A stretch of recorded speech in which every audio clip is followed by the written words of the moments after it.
Hello everyone, कैसे हो आप सब लोग। आई होप आप सब अच्छे होंगे। हमने जो सीरीज स्टार्ट कर रखी है प्रीवियस ईयर्स क्वेश्चन से रिलेटेड, आज उसी का नेक्स्ट पार्ट है हमारा बिजनेस मैनेजमेंट से रिलेटेड। जो प्रीवियस ईयर्स क्वेश्चन है वो चल रहे हैं और आज उसी की फोर्थ क्लास स्टार्ट हो रही है हमारी। तो इसमें भी हम क्या देखेंगे, जो इंपॉर्टेंट क्वेश्चन है और जो प्रीवियस ईयर्स क्वेश्चन है बिजनेस मैनेजमेंट से रिलेटेड, उन्हीं को हम आज फिर से एक बार देखेंगे। तो इसमें सबसे पहला क्वेश्चन है सिद्धांत, एक सेकेंड। सिद्धांत जो कर्मचारियों को उनके ऊपर एक अधिकारी के प्रति जिम्मेदार बनाता है, कि उनका एक ऊपर जो अपने अधिकारी होता है या उसके नीचे जो सबॉर्डिनेट होता है, सबॉर्डिनेट का अपने अधिकारी के प्रति क्या होगा, एक जिम्मेदारी होगी। ये कौन सा सिद्धांत बताता है? ए निर्देश की एकता, बी आदेश की एकता, सी केंद्रीयकरण, या डी इनमें से कोई नहीं। तो देखो, निर्देश की एकता क्या बताता है, ये जो अधिकारी होता है उसके निर्देशन की एकता को बताता है। जबकि आदेश की एकता क्या बताता है कि एक जो अधिकारी है वो एक स्वयं में कम से कम एक सबॉर्डिनेट को या अपने एक ही जो अधीनस्थ काम कर रहा है उसको क्या दे, आदेश दे। तो आदेश की एकता क्या बताता है, उसके अधिकारी के प्रति जिम्मेदारी को बताता है। नेक्स्ट क्वेश्चन देखिए, अपवाद द्वारा प्रबंध का प्राथमिक संकेत किसके चारों ओर घूमता है? ए संगठन, बी निर्देशन, सी नियंत्रण और डी स्टाफिंग।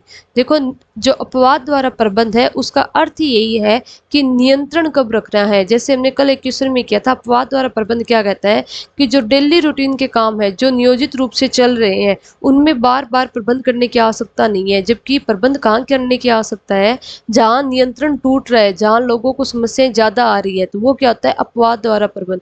तो ये किससे रिलेटेड है, नियंत्रण से रिलेटेड है। तो हमारा आंसर क्या हो जाएगा, सी।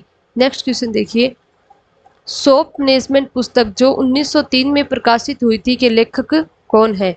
ए William Fox, B F W Taylor, C H Simon, D David Ricardo. तो देखो, सोप मैनेजमेंट जो बुक है वो 1903 में एफ डब्ल्यू टेलर द्वारा बताई गई थी।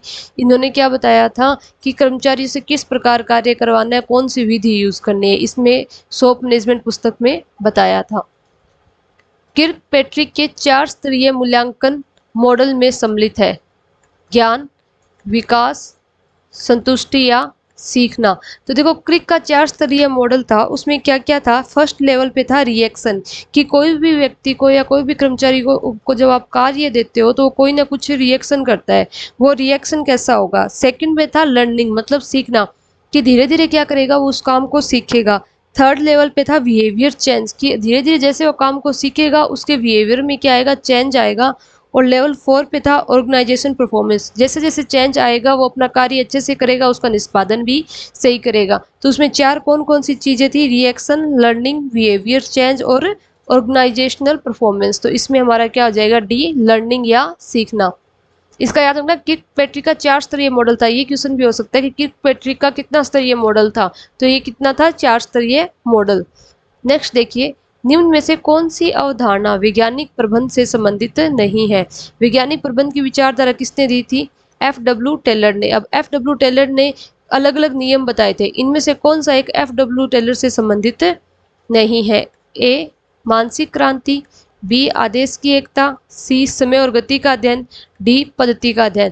तो देखो, मानसिक क्रांति, समय और गति का अध्ययन और पद्धति अध्ययन, तीनों ही किसने बताए थे, एफ डब्ल्यू टेलर ने बताए थे। लेकिन आदेश की एकता का सिद्धांत किसने दिया था, हेनरी फ्योल के सिद्धांत में था।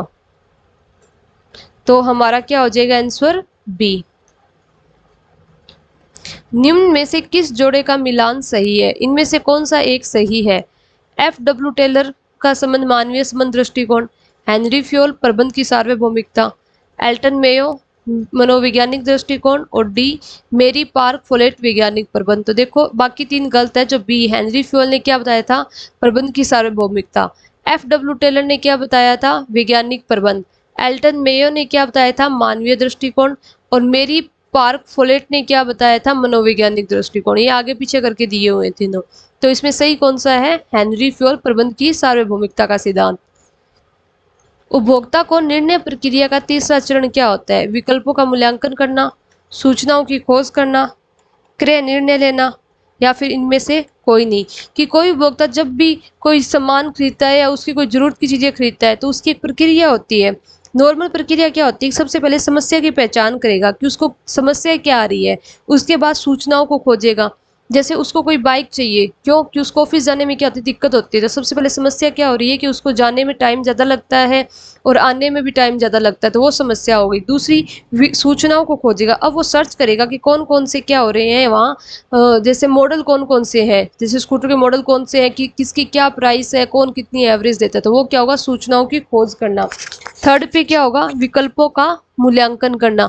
उसके बाद वो क्या करेगा, विकल्पों का मूल्यांकन करेगा कि इन इन विकल्पों में से सबसे, जैसे 4 तरीके की उसने बाइक्स देख ली, उन चारों का मूल्यांकन करेगा कि इनमें सबसे बेस्ट कौन सा है।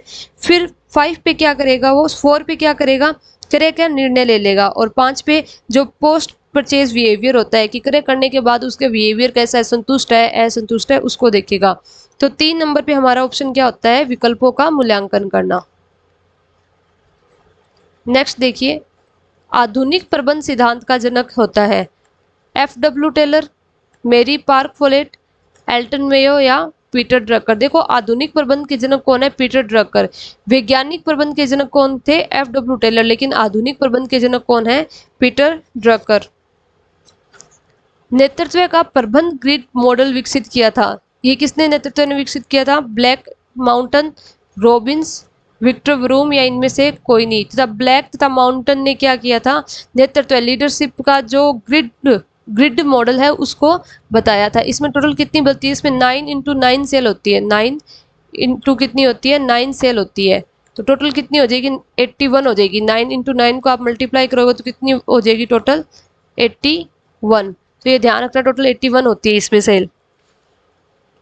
नेक्स्ट देखो, थियो हेमन के अनुसार प्रबंध की अवधारणाएं हैं कि थियो हेमन ने प्रबंध की कितनी अवधारणाएं बताई है, A 2, B 3, C 4, D 5। तो देखो थियो हेमन ने प्रबंध की 3 अवधारणाएं बताई थी, कितनी बताई थी, 3 अवधारणाएं। कौन कौन सी, कि प्रबंध एक प्रक्रिया के रूप में होता है, प्रबंध एक अनुशासन के रूप में होता है और प्रबंध एक संज्ञा के रूप में होता है। तो उसने कितनी बताई थी, 3 बताई थी। कौन सी, प्रक्रिया के रूप में, अनुशासन के रूप में और संज्ञा के रूप में। नेक्स्ट देखो, वैज्ञानिक प्रबंध के सिद्धांत के जन्मदाता थे, ये हमने भी पीछे ही बताया मैंने। वैज्ञानिक प्रबंध सिद्धांत के जन्मदाता कौन थे, FW टेलर थे। कौन थे, FW टेलर। आधुनिक प्रबंध के कौन थे, पीटर F ड्रकर। अब है नौकरशाही सिद्धांत किसने दिया था, नौकरशाही सिद्धांत किसने दिया था, मैक्स वेबर द्वारा, एल्टन मेयो द्वारा, स्टेफन रॉबिन्स द्वारा या फिर इनमें से कोई नहीं। तो देखो नौकरशाही का सिद्धांत दिया था मैक्स वेबर द्वारा। इनका क्या मानना था कि कर्मचारियों को या संगठन में काम करवाने के लिए एक स्ट्रिक्ट पॉलिसी होनी चाहिए, रूल रेगुलेशन होने चाहिए, बिना नियम के लोग कार्य नहीं करते, इनका ये मानना था। तो नौकरशाही सिद्धांत किसने दिया था, मैक्स वेबर ने।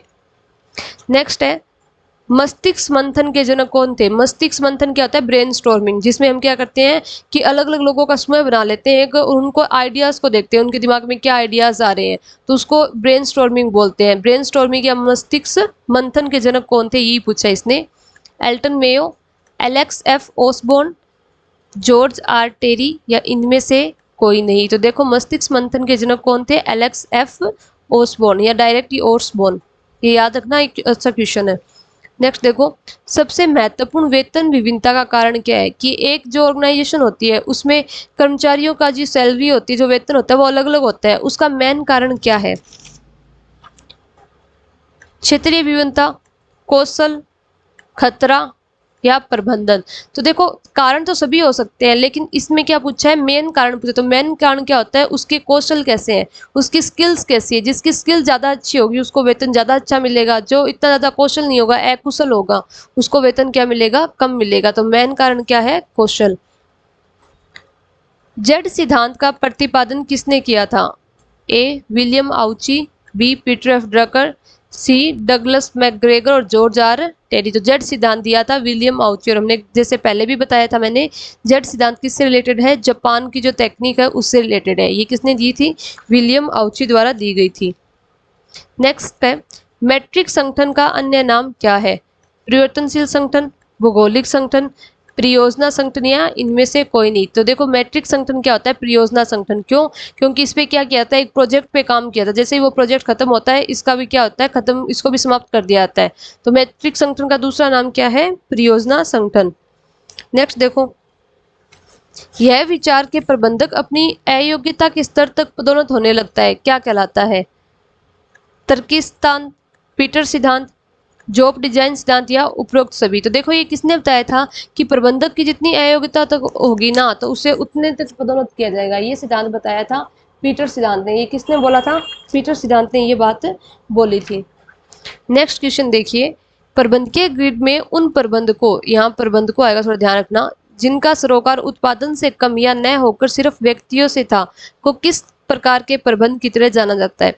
जैसे पीछे हमने एक क्वेश्चन किया था कि ब्लैक एंड माउंटेन ने प्रबंधकीय ग्रिड दिया था, उनमें उसने क्या दिया, उसने बताया कि प्रबंध किस तरीके से एक तो उत्पादन पर ध्यान देता है और व्यक्तियों पर ध्यान देता है, उसमें वो उसने कई तरीके के बताए थे। तो इसमें बोला है कि जिसमें व्यक्तियों पर तो ज़्यादा ध्यान हो और प्रबंधकों का जो उत्पादन है उस पर कम ध्यान हो, तो वो कौन सा प्रबंधक होगा, 1.1 प्रबंधक, 5.5, 9.1 और 1.9। तो इसमें जो सबसे पहला होता है ना वो क्या होता है, प्रबंधकों के लिए उत्पादन पर ध्यान या प्रोडक्शन पर ध्यान होता है, और जो पॉइंट के बाद होता है वो किस पे होता है, व्यक्तियों पे ध्यान। तो एक का मतलब क्या हुआ, उन्होंने उत्पादन पर ध्यान कम दिया है, और 9 का मतलब क्या हो गया कि उन्होंने व्यक्तियों पर ध्यान ज़्यादा दिया है। तो हमारा आंसर क्या हो जाएगा, 1.9। 5.5 में दोनों पे बराबर ध्यान, 1.1 पर प्रोडक्शन पे भी कम ध्यान, व्यक्तियों पे भी कम ध्यान। 9.1 में क्या हो जाएगा कि 9 का मतलब हो गया उत्पादन पर ज्यादा ध्यान, और 1 का मतलब क्या हो गया, व्यक्तियों पर कम ध्यान। ये चारों ध्यान रखना। हेनरी फ्योल ने निम्न में से कौन सा प्रबंध का सिद्धांत नहीं दिया, इनमें से कौन सा हेनरी फ्योल के जो 14 सिद्धांत है उनमें से एक नहीं है। दल भावना, कार्य के विभाजन का सिद्धांत, आदेश की एकता का सिद्धांत और प्रबंधक की एकता का सिद्धांत। तो जो प्रबंधक की एकता का ऐसा कोई सिद्धांत हेनरी फ्योल द्वारा नहीं दिया गया था। नेक्स्ट देखो, क्रियात्मक संगठन का प्रमुख लाभ क्या होता है, सरलता, विशिष्टीकरण, अनुभव और सतह। देखो हम क्रियात्मक इसलिए करते हैं ताकि जो विशिष्टीकरण, जो व्यक्ति एक्सपर्ट है उसको वही काम मिले, तो विशिष्टीकरण का फायदा उठाने के लिए क्रियात्मक संगठन को कार्य किया जाता है। तो आज के लिए इतने ही क्वेश्चन है, हम इसी का आगे एक और पार्ट कल करेंगे। आज के लिए इतना ही, थैंक यू।